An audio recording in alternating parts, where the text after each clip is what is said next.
Good afternoon, everybody. This is Patrick from the Poison Pen Bookstore, and we're here with another of our virtual events. And today we have a special 2-for-1 special on Alaska crime writers. We have Marc Cameron is going to be discussing his brand new book, Bone Rattle. Let me see if Barbara's holding it up too. There we go. And it's a special guest today.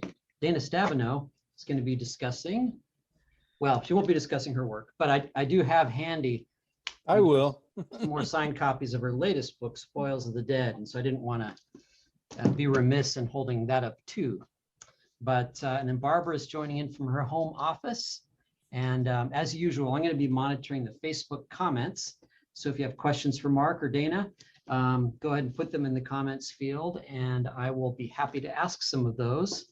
And I'll magically reappear in about 30 minutes or 40 minutes, depending upon how things go. So Barbara, I'll turn it over to you for the moment.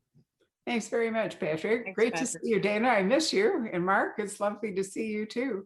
So I thought that it would be fun to talk about, let's start out by talking about Alaska as an extraction state. Dana has given me any amount of history along those lines, but you know, is that the principal industry, you guys, in Alaska? It's pretty much the only one.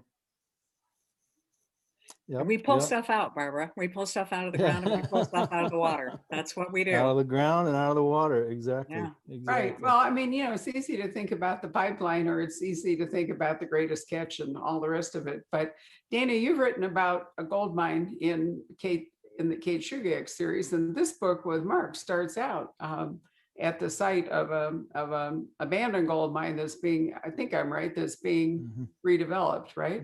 So I thought when I started out and I saw this innocent archaeologist on the site, and I thought, this is really dangerous for this guy, because if they find anything, and I guess an interesting question would be, you know, do archaeologists actually need security working at a site like that? And certainly this guy does. Yeah, I that character is sort of inspired by a friend of my youngest son's who's half Alaska Native and half Hawaiian Native or Native Hawaiian. And he's an archaeologist. He got his master's degree from UAF, and his job principally now is in Hawaii doing exactly what the Isaac Merkuliev character does. And I chatted with him about it on the phone, and he said, you know, in fact, I said, do you mind if I kill you off in a book? And he would you talk to me? And he said, no, that's really, he said, I could find a bottle from the 1920s and it won't halt the dig. You know, he's helping with like electric lines and things like that.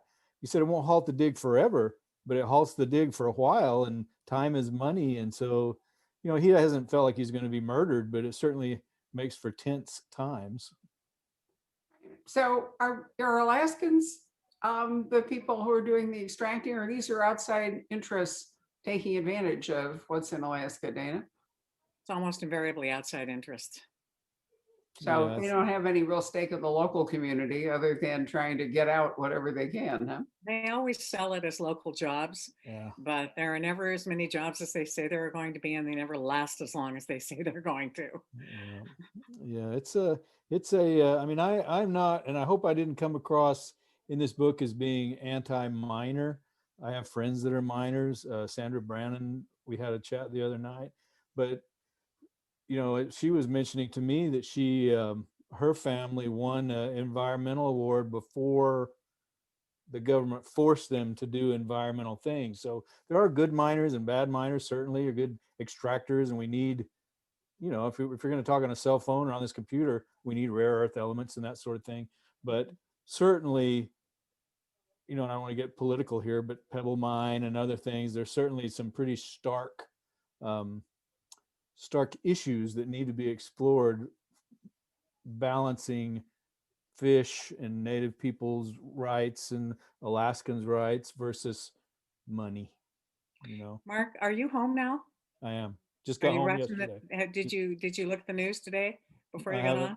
No, I Oh haven't. yeah, Governor Dunleavy has just recommended that they start punching holes for natural gas in Kachemak Bay. In Kachemak, really? Yeah, I don't know if you are familiar with the history of the area, but basically Yeah. due to their own ineptitude, the fossil fuel companies, oil companies, and natural gas companies kind of screwed the pooch back in, I think it was like 79, and they got banned from Mhm. Kachemak Bay. And now Governor Dunleavy is deciding, well, maybe we should allow for the drilling of natural gas. Can you imagine how that's Yeah. going to play out? Yeah, I will. It'll be interesting to see what Yeah, I don't have stories anything to spring say from either. that. Yeah, it seems like I like to read the news and then comment on it in my fiction. But Yeah. that's I love Prince William Sound. I love Kachemak and Resurrection, pristine, and you know, I love it out there. I hate to see it wrecked. So Yeah. it's a definitely a tug of war. That's for sure. I mean, and Barbara, I mean, basically, I think what you're heading toward is where a writer is always looking for conflict. Conflict is what drives a novel, and in particular, a crime fiction novel. And Right. if you're writing about Alaska, if you're not writing about resource extraction, you're just writing a fairy tale. Yeah. Yeah. Yep.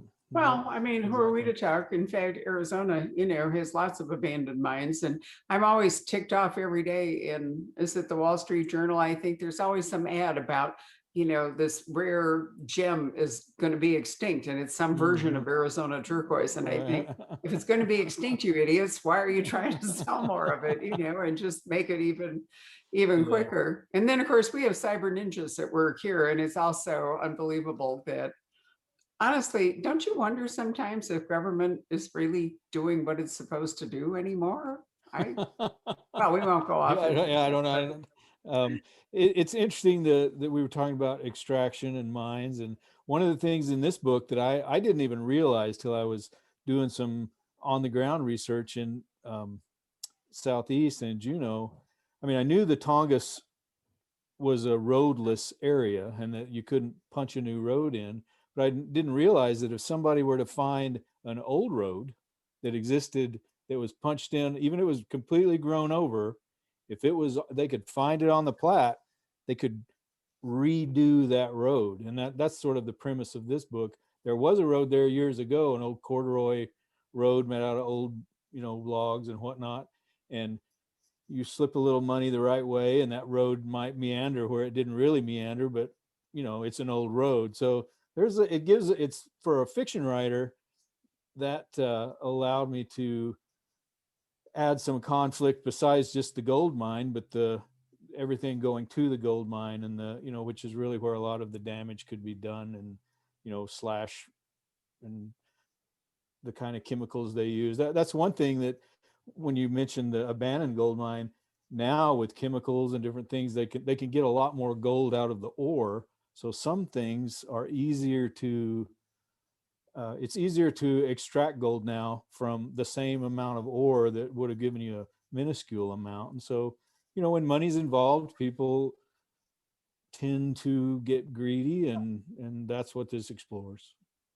right. Well, some of these abandoned mines are being, repurposed, so to speak, due to Hmm. um, more efficient equipment and chemicals and Right. all the rest of it. So, Mark, looking at the prologue, where you are with this book is you're roughly 30 miles south of Juneau by boat, and heading towards a mine adit known as Valkyrie 3, cut along the side of the mossy green mountain tucked deep into a glacial valley inside Port Snettisham.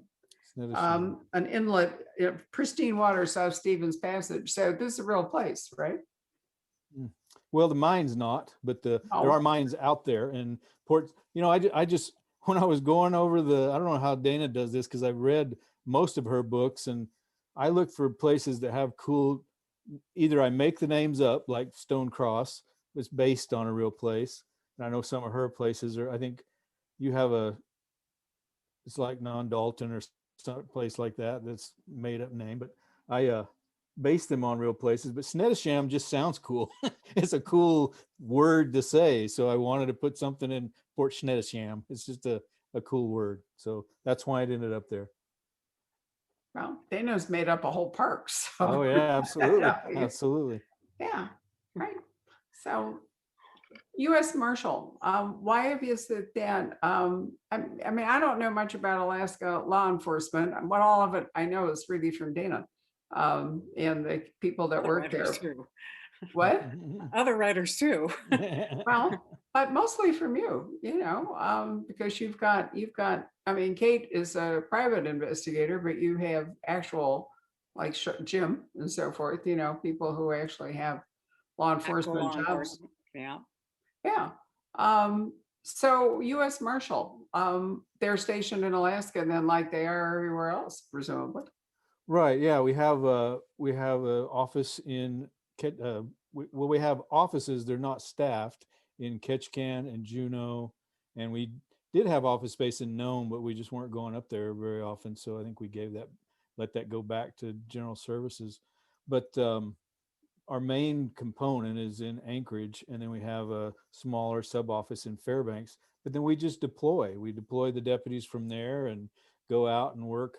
Because Alaska is so vast, and because our missions overlap with Alaska State Troopers and other federal agencies, but particularly Alaska State Troopers, we really have a good working relationship with them, and we're out.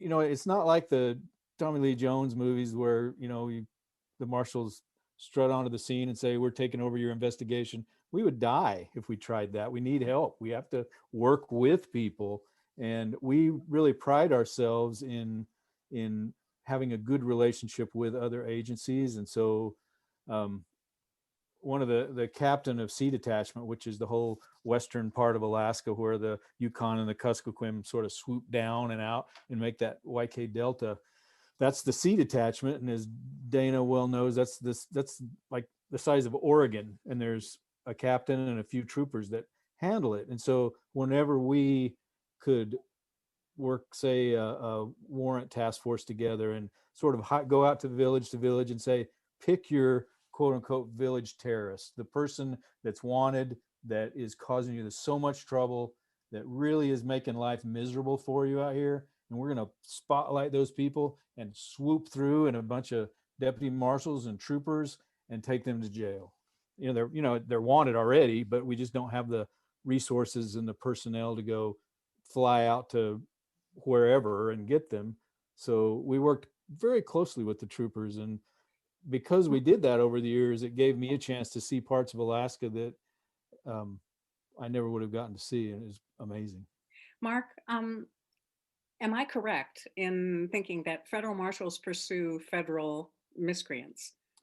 True, except we also, because we have task forces, we can pursue whoever the state asks us to help with. Oh, and okay. So we have, in task force fashion, because marshals are one of those, there's two agencies in the federal government that have, so let's say the DEA, they have the right on their credential card and everything. It says this person has the right to effect arrest and carry a firearm in the pursuant their duties. Title 18 U.S. code, blah, blah, and it lists the title of the types of crimes that they can investigate and their powers of arrest are for.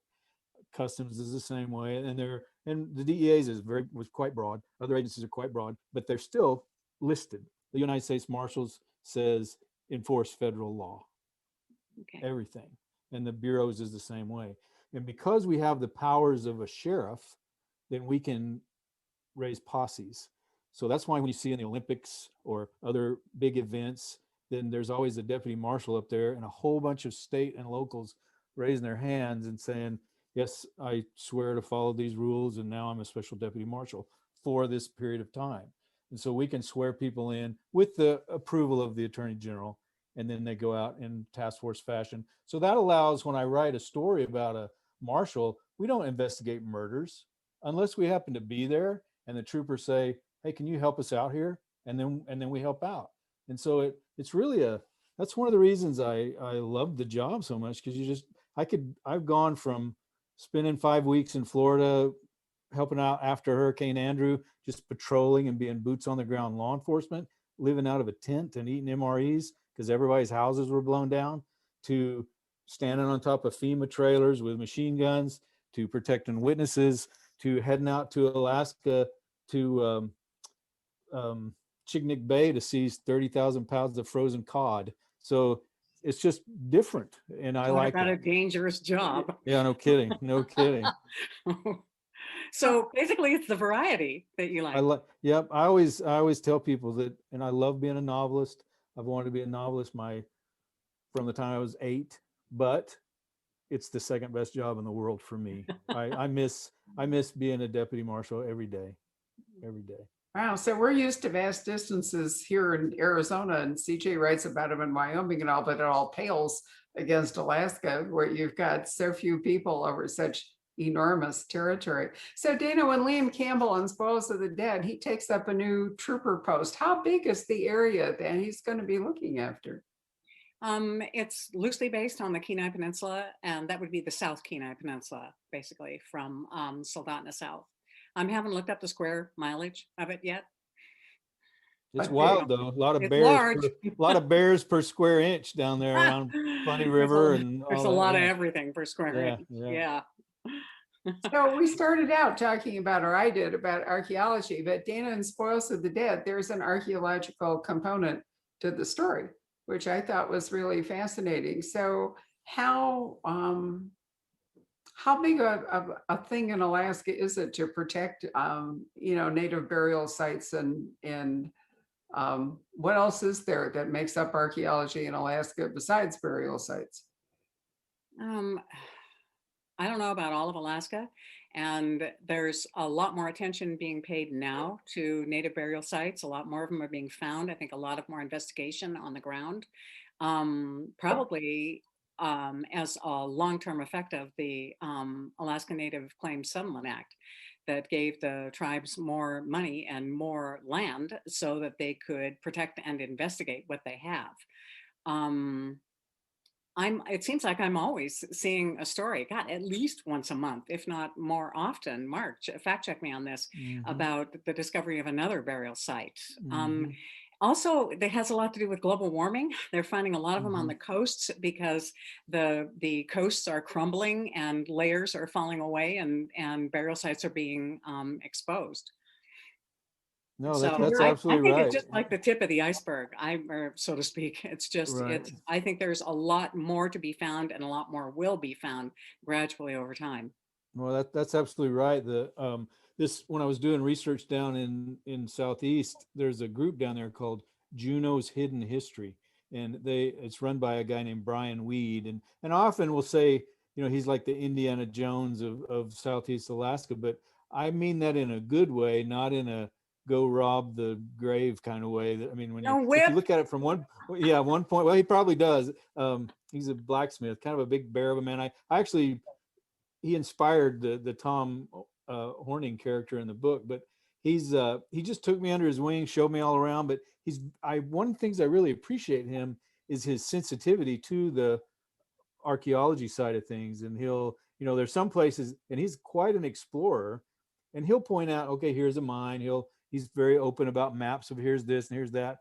But he's the one that sort of got me onto he found this shaman's grave place, and he's very very aware that could be trampled, and it should be the Alaska Natives and the people that the Tlingit and folks there that should handle any, there really shouldn't be extraction. It's a grave, right? Why would we like it if they came and dug up our grandparents?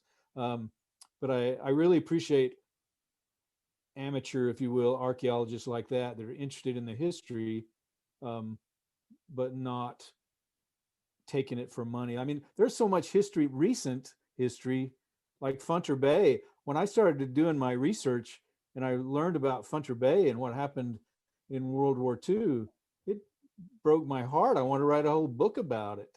Do you have to go? Oh, no, Dana? no. I was because I looking for wanted to. I was looking for the title of a book, ahead. Crossroads of Continents. I don't know if you were familiar. This was No.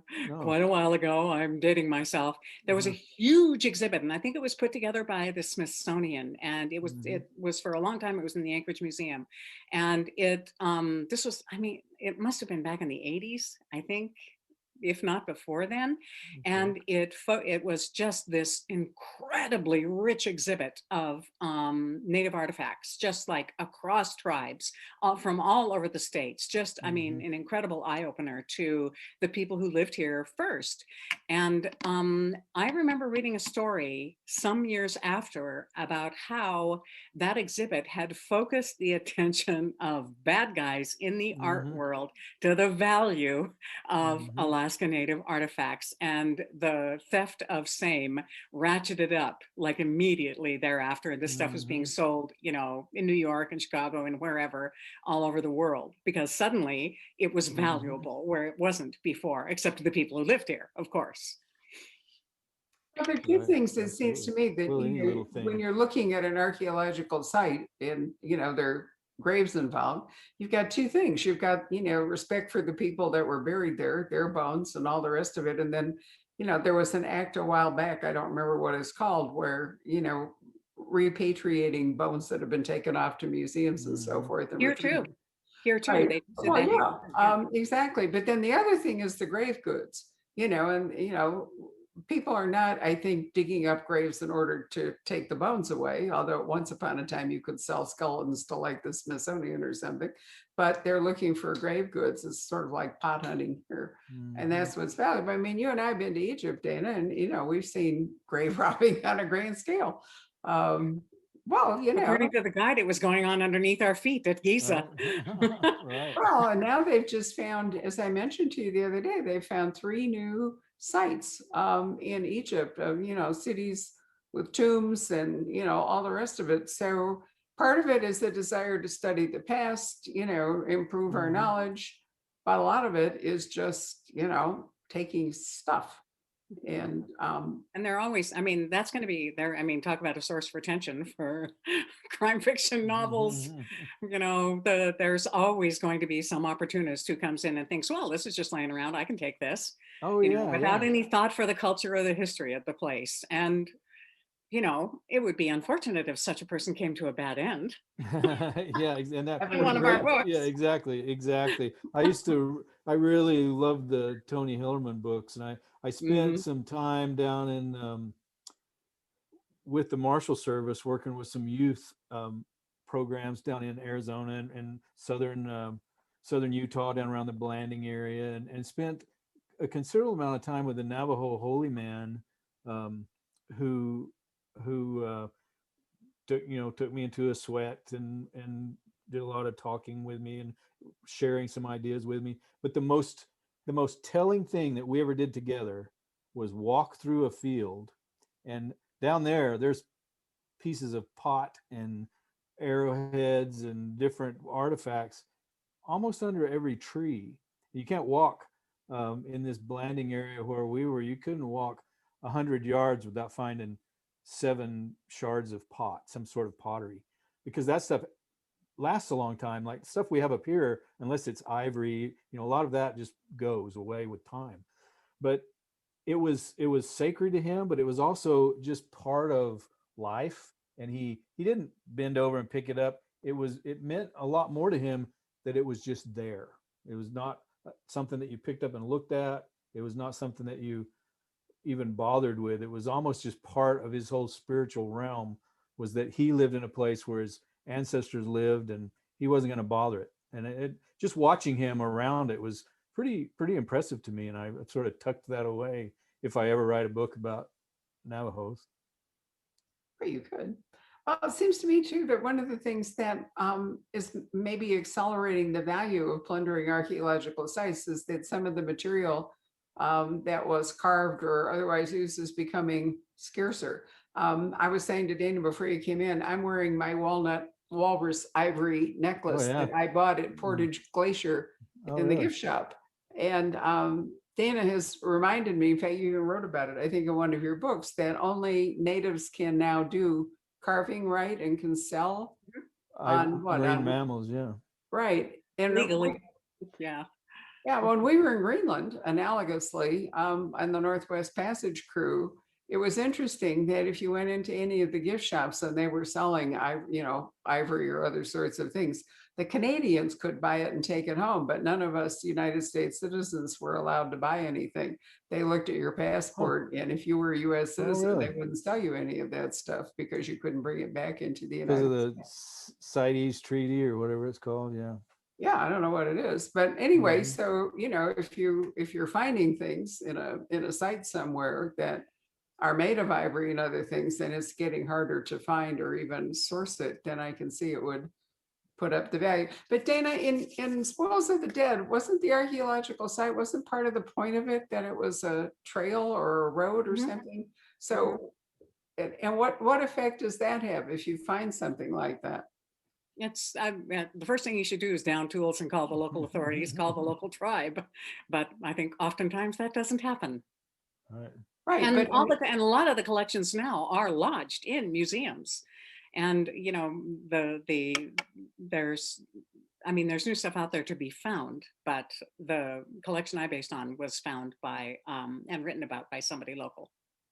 But when that was found, doesn't that mean that it halts whatever exploiting of that particular land might be? It does under the rules now, but it wasn't when it was found. And I don't know when those rules came into effect. Mark, do you remember? No, I'm not sure. A lot of it has to do with, I think it was post pipeline even. They're relatively It is new. post pipeline for sure. Yeah. Yeah. Because I Relatively new. remember I worked on the pipeline, and I remember going through training, and I remember some guy saying, he said it used to be, and this would have been probably 1973 or 1976, one of the two. No, 1976. And I remember one guy was doing the training. He was talking about what we were supposed to do when we were out and about. And he said, if you're plotting the line if you're going to dig a hole for a new construction camp, or you're about to put one in and you find a bear in a den, he said the natural inclination is to take a stick of dynamite and put the bear into orbit. He said, but you can't do that nowadays. So they were very cautious about the wildlife then, but there was never one word said about archaeological artifacts Right. pertaining to Alaska Natives. Mhm. Wow. So it's where every place in the world is being subject to more and more development. As you point out earlier, this is all grist to the crime writer, right? Because you're Right. running right into conflict and greed and, bad actors and Mhm. all the rest of it. I thought it was interesting, that both of you have written books that came out this year, where local archaeology and so forth is. If Mark is like me, he picks his topics right out of the headlines, and there have been a lot of headlines lately about things like Yeah, that. that's an interesting observation. But I'm sure Dana has this as well. I get new writers and then established writers that will give me a shout and say, "Hey, could I get you to read my manuscript and give me a cover blurb?" And I'm generally happy to do that. But if I'm writing a crime novel, then I'm a little more reticent to read, especially somebody that's still in the process of writing their book, to read a half-done manuscript, and because I'm always afraid they're going to think that I'm stealing their idea, because we glean things from the zeitgeist. I mean, this is a perfect example. We haven't spoken to each other about this, but we're both looking around at what's going on, and we get inspired generally the same way. We write different stories, but there's a lot a archaeological artifact that stops a road, that's pretty that's the same. So yeah, it's pretty I don't Did know, a coincidental, but conversation. not. I did a conversation with Lee Child Monday night with Lori King about the Mystery Writers of America new handbook for writing, but it came up and Lee sort of presented a challenge, and now we're going to see if we can make him follow through on it. But basically he said, if he wrote a first paragraph and then threw it out to like 20 authors, you would get 20 completely different stories. True. Even if you started with the same premise, here's That's what true. happened, but they would all be completely different Right. voices, different, development, different characters, and the whole bit. I mean, there aren't that many crime plots that are staggeringly original. I was told by a literary teacher one time, there are only 3 plots: man against nature, man against man, and man against himself. Yep, yep. I'm not sure that that's absolutely true, but I've never forgotten Pretty it. close, pretty close. Well, you know, the premise of the mystery writers, because we did these back to back, that Michael Carita edited, which is really a great collection of stories, was he was quoting that the 2 plots were, I'm trying to remember something, but one was The Stranger Comes to Town, you know. So where is it? It was, it's Tolstoy. All great literature is one of 2 stories. A man goes on a journey, or a stranger comes to town. Yep, that's Tolstoy. And the stranger come to town one works better for crime fiction because, you know, the wagons start circling or whatever it is might happen. And Well, it's like Mark and I have talked before, and it was like something that he said, and now I'm having a senior moment and not being able to follow up on that thought. Sorry. No, I was just going to say that the thing that makes, even though there's a finite number of basic plots, the things that I like reading, whether it's the same Stranger Comes to Town or whatever, are the little insights that each author has because of his or her own experiences. I judge a book about how much I like a book as a writer by how many sentences are in that book that I just feel I wish I would have written, that I'm angry that I didn't Style come. matters. Yeah, exactly. Style matters. I wish Boy, I would to have me written anyway. that. And with Yeah. Dana, I remember, I don't know how long ago this was. It's one of your older Kate Shugak books, I think. And I'm gonna wreck it. I apologize. But you had a sentence in there that was something like, if you're gonna fly Alaska Airlines, even if you're going to hell, you're going to have a 2-hour layover in Seattle. And something I like thought, that. yeah, something like that. And I thought, man, this lady knows Alaska, because everybody that's, that had very little to do with the plot, but it certainly had to do with the setting. And it made me trust her that she knew what she was writing about. And as a newly minted, we've been here 22 years. So as a newly minted, I'm always going to be a Chichaco to Dana because I've only been here 22 years, but a newcomer. But it made me want to read, continue, because I thought, yeah, I can see that, and that's what makes these stories so great. Let me just say one last thing before referring back to what Barbara said. I forgot who it was that you read from in that book that you just held up, but basically that is, Mark, don't you think that is a really good commentary that maybe even most crime fiction stories, maybe even most literature, either begins with an arrival or a departure. Yeah, it was absolutely. It's a journey. It has to. Yeah, Exactly. and when you think about it, okay, if you arrive in a new place, then the narrator is the lens through which this new place is seen. And if you're leaving a place, then the place forms the experiences of that person as they go down this road, whatever it is in the narrative. Oh, absolutely. That's the premise of every Arliss Cutter book, is basically the plot of Marty Robbins' Big Iron on His Hip. A stranger comes into town with a big iron on his hip looking for an outlaw. And that's the Arliss Cutter books boiled down. So it's an Alaskan Western. Yeah. Oh yeah. Really? Absolutely. I really like Okay, that. guys, I'm gonna take off. I gotta scurry off and do stuff. It's great to see you again, Mark. Miss you, Barbara. Give Nala a hug and a smooch for me when you're done. Thanks, Annie. Great to see you. Bye-bye. Thanks, Dana. She's great. She is great. I did think it was so striking that, you both had books out this year, as I say, where archaeology is a big part. And in Dana's, it serves a different function. In yours, you just know when you read this, that this archaeologist is going to get crunched by the not particularly law-abiding or whatever crew. You've got a former sniper driving some vehicle, and also you just know this kid is going to be toast when they unearth some bones. And it did occur to me, that it seems really kind of criminally careless to send an archaeologist out on a working site unprotected. because, it almost makes sense that if he finds anything or if they uncover anything and it's going to stop the project, that there would be a huge temptation to just like, spot the guy out of existence and carry Yeah. him home. Fortunately, I think most mine operators and construction people are, people that want to go home to their families and whatnot. So I don't think it, obviously as a writer, we're looking at the worst case scenario.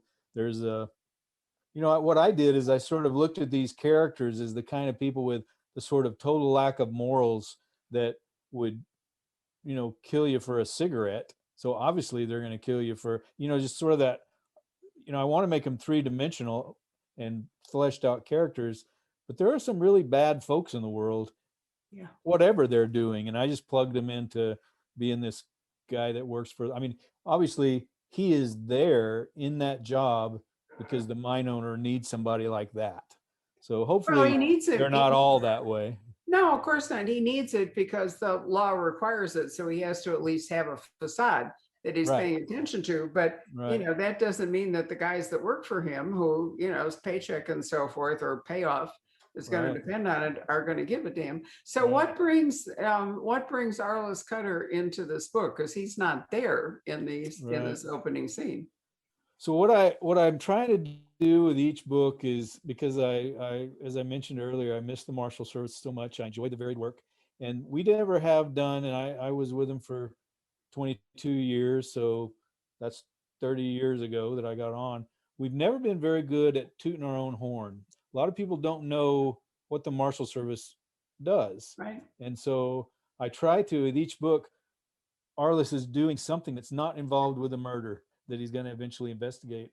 In the first book, he's gone down to arrest somebody that's a sex offender again in Southeast Alaska on Prince of Wales.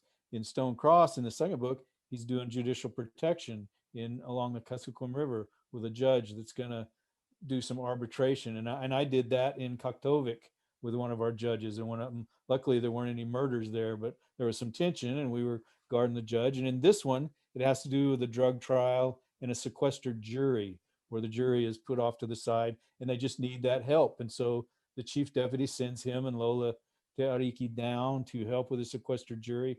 And then there's murders ensue and they're on site at the right time for it to happen. It's kind of in many ways, it's it's fiction, but it's like Jessica Fletcher always happens to be in the right place at the right time to, I'd move out of that little New England town if there was that many murders as there is in Murder, She Wrote. But so Arliss is, he happens to be there doing the regular Marshal Service job that I try to write about realistically. And then he gets involved assisting other agencies, which is what we really do. Yeah, you do. John Sanford's new book, Ocean Prey, he made Lucas Davenport a U.S. Marshal to get him out of just Minnesota and allow him to racket around the United States. Mhm. And this time he's in Florida where 3 Coast Guard men are murdered and the FBI just can't get anywhere. And so the U.S. Marshals come in and with Lucas. And it's interesting to see the interplay of, the Marshals and the FBI. It's a really great book. I enjoyed it a lot. A couple of them have been pretty grim, but this one, there's always a body count and so forth. But in this one, John's sense of humor has come back, and I thought it was great. But like you, he is illustrating what the U.S. Marshals can do in a way that most people are probably unfamiliar with. I mean, we think U.S. Marshal Witness Protection or whatever, but it's a lot more. But they also do interact with other government agencies, all the time. which I think is great. So tell me how writing and being a U.S. Marshal and writing about Arliss, this is your third book about Arliss. How does that play against writing the Tom Clancy books, the Jack Ryan Sr. books that you do? Yeah, so I actually I wrote Westerns to begin with, and then I wrote a couple of thriller / mysteries that, I was still kind of learning, but I wrote them set in Alaska, and they eventually became the Arliss Cutter books later on. But I broke off that when I really couldn't get any traction with those, my agent just couldn't sell them. went to the Jericho Quinn books, which are more geographic, geopolitical things. And the Jericho Quinns are what got me the Tom Clancy gig when Mark Graney read those and recommended me. So those Clancy books are a lot more technical. There's a lot more description of weaponry and geopolitics and global things, where but I really strive hard, as Mark did and does, to focus on character along with action. But with the cutters, they're focused on one spot. There should be a more of a sense of place, and it gives me time to, where in the Clancy's, where I'm jumping from, in Shadow of the Dragon, I'm jumping from a submarine to Kazakhstan, to Western China, to Washington D.C. And so I explore a bit of each place. But in the cutters, they're enjoyable to me because I love Alaska so much. I love the cultures and the people so much, as you can see in Dana's books as well. So I enjoy being able to really explore what's unique about the state and how big it is. I mean, you've been up here, that it's so vast that you can never leave the state, and you can talk about sand dunes or old growth forests or desert, type and environments, or the northernmost rain forest, or Arctic, or really all kinds of different places. And some of those places might be 1,600 miles apart and still in the same state, if you stretch it all out, or volcanic islands. So I really like to not only explore what the Marshal Service is doing, but explore the different native cultures. I really have fallen in love with I have some just very dear friends in Western Alaska, Yupik native friends, and up in further north in the Inupiat culture, and then interior Athabascan culture, and down in southeast the Tlingit and Haida culture. They're so different, but also the same. And just being able to explore geography, weather patterns, the people, and drill down in my adopted state. I'm like Scrooge McDuck with plot, and I'm just reveling in all this matter that I get to play with. It's a remarkable state. I'm very lucky that I have sailed from Seattle all the way around all of Alaska's coast, all the way up and around, and then out through the Aleutians, and then on up to Nome and over the top and down on the Canadian side, and then out the Northwest Passage all the way to Greenland. I'm envious. Yeah, I mean, it's a huge coastline. And it's so different, when you start on the inside passage from Alaska. That was a different trip because we started the whole Northwest Passage thing in Seward.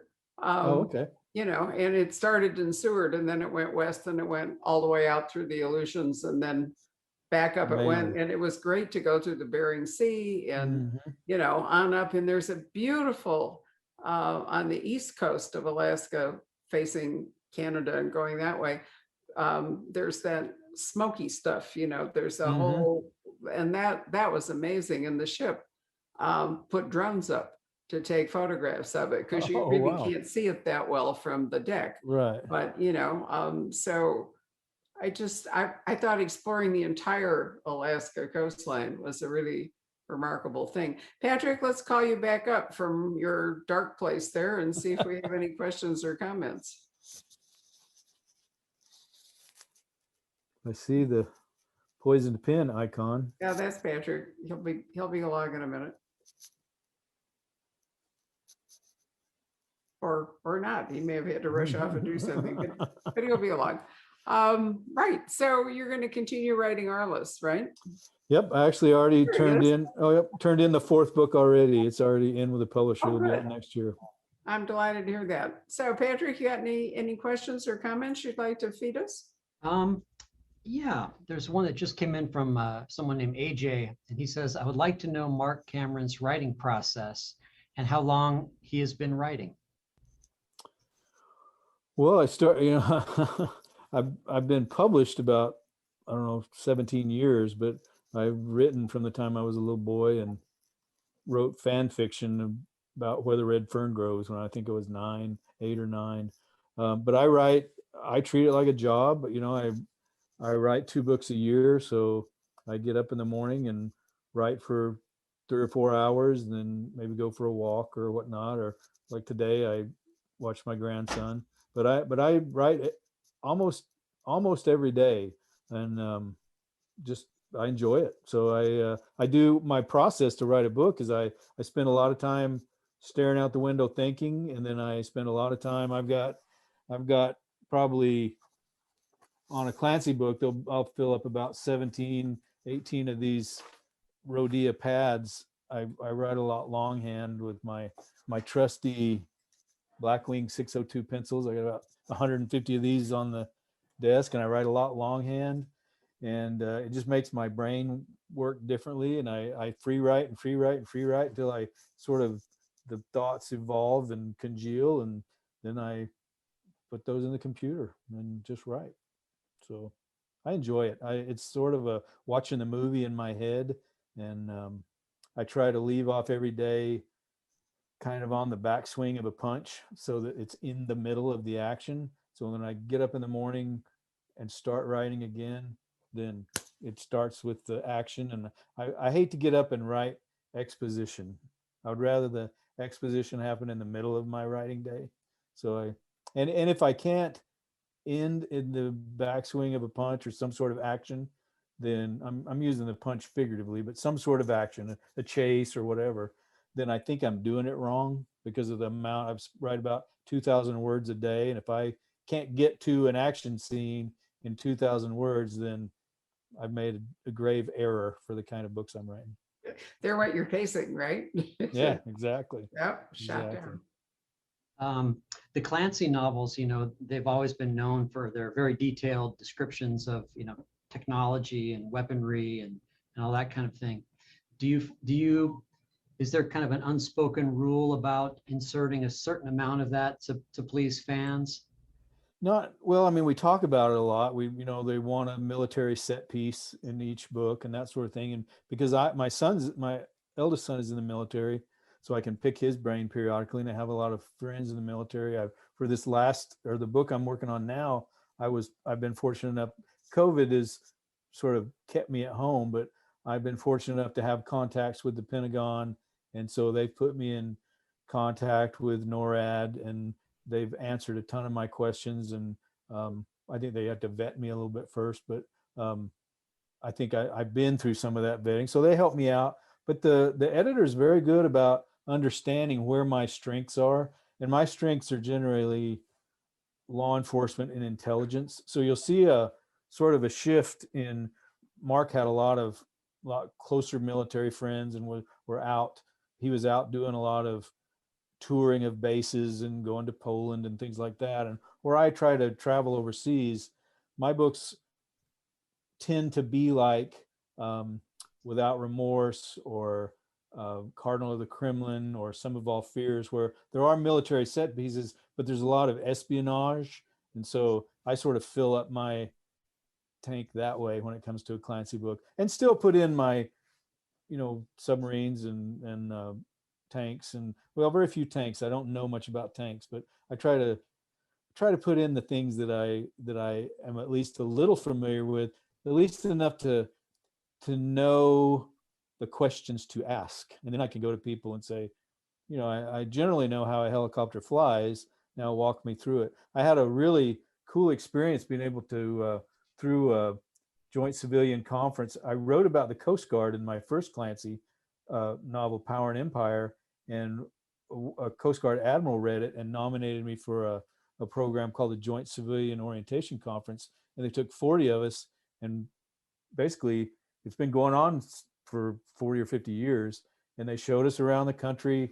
We went from base to base. We flew on charter airlines and went to San Diego and rolled around in the sand with SEAL instructors yelling at us. And you haven't seen anything funnier than a bunch of old folks like me. I mean, remember General Adignon?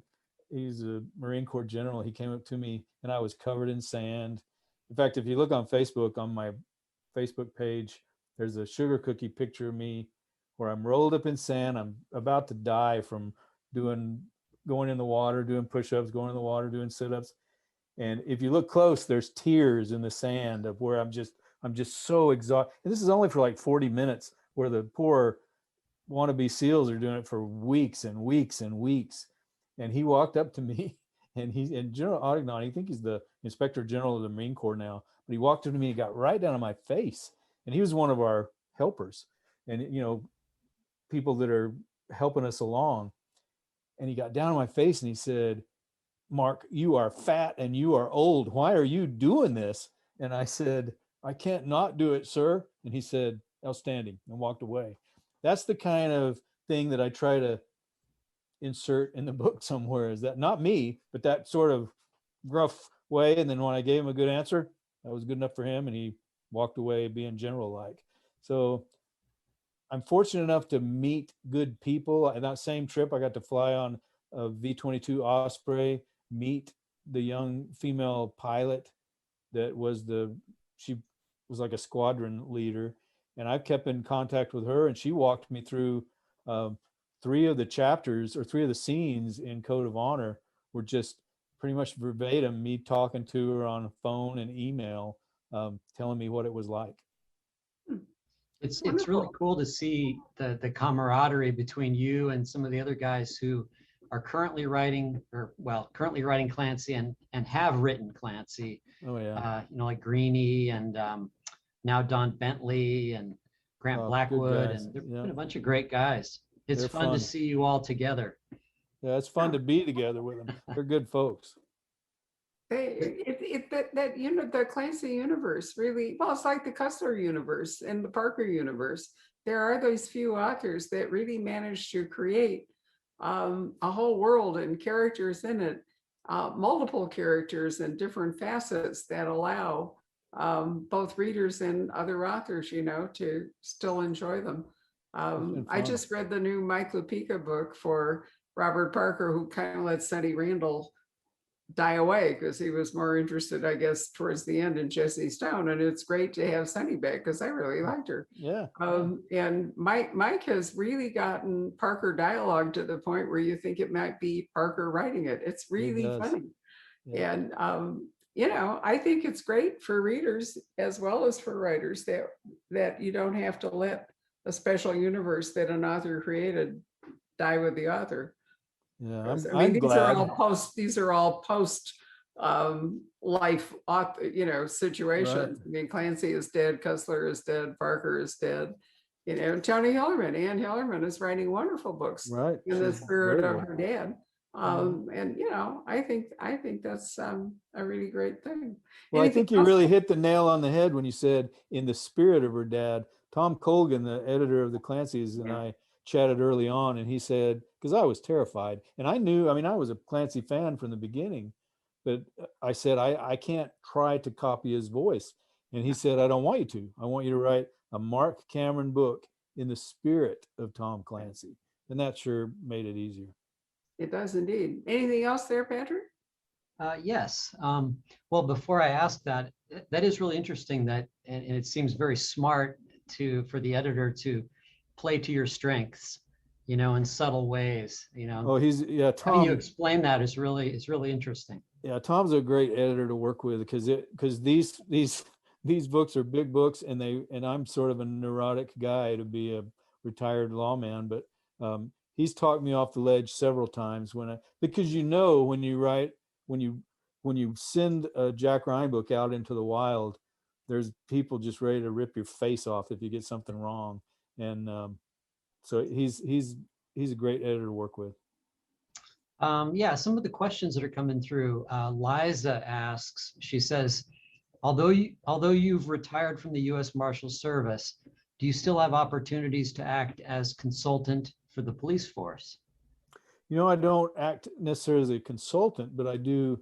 I talk with them all the time, and we trade. I was in Texas last week, mostly picking their brain and for the Clancy, but we chat back and forth, and I wouldn't say I'm a consultant. They can handle. I always wish that I was the kind of person that would be like, when the helicopters land and say, Arnold, we need you to come save the day. But there's so many capable people out there that that's sort of a fantasy. But I do keep my toe in the water and talk to the police department, Anchorage PD, other friends of mine, still talk to the Marshal Service. I do, if there's any consulting that had to be done, I would say if it's regard to Native issues in Western Alaska and the programs that this captain with the troopers and I, Steve Arlo is a captain in Western Alaska, and we started some youth programs out there and some rural programs, and I still assist with those a bit, not in any law enforcement capacity, but in a public safety knowledge kind of capacity. So I do that. Let's see. Kathy says, I don't know if I missed this, but what took Mark to Alaska in the beginning? Was it work? Was it?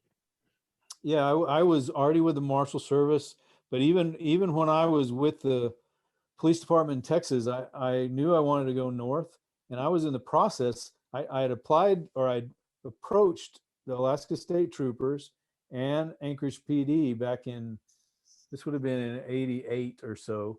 I approached, or 89. I approached about a job up here. I want to come up and be and interestingly enough, the chief of police,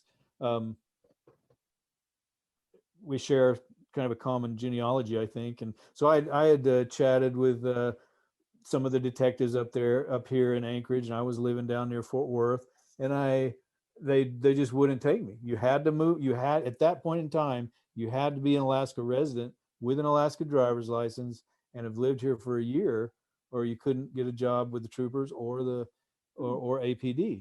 And so the people that would take you was the North Slope Police Department.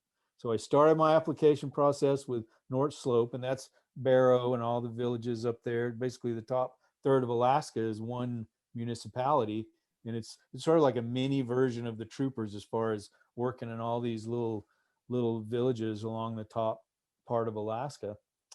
So I started my application process with them, and I was about to go to Seattle for my polygraph and all of that stuff, and the Marshal Service hired me.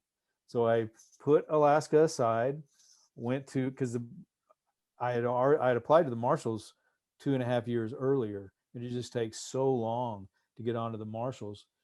So I started with the Eastern, went to the training, started with Eastern District of Texas, worked there for 3 years, moved to Idaho for 3 years. My wife got breast cancer. My mother-in-law got breast cancer at the same time.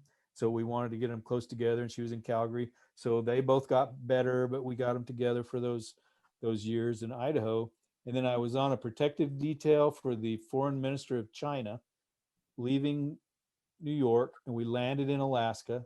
And it was my first time here. I just absolutely, this would have been 96 maybe. And a friend of mine was already up here, and we talked. I went home, told my wife, we got to go to Alaska. It's time. We need to put in for a transfer. And she said to me, we are not going to Alaska. I love it here in North Idaho. We are not going to Alaska. And so I went back to work, and I made flip charts of all the benefits of coming to Alaska. There was an opening.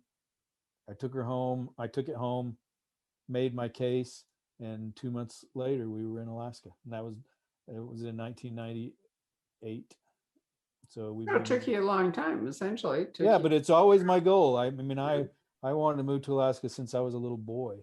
And so I sort of wangled my, but she did sort of draw the line at Anchorage. We're not going any further north than she's a Calgary girl anyway. So the cold does not bother her, but we're stopping here. Got it. Wow. Anything else, Patrick? How cold is Anchorage compared to Idaho? Is it about the same, or is it much colder?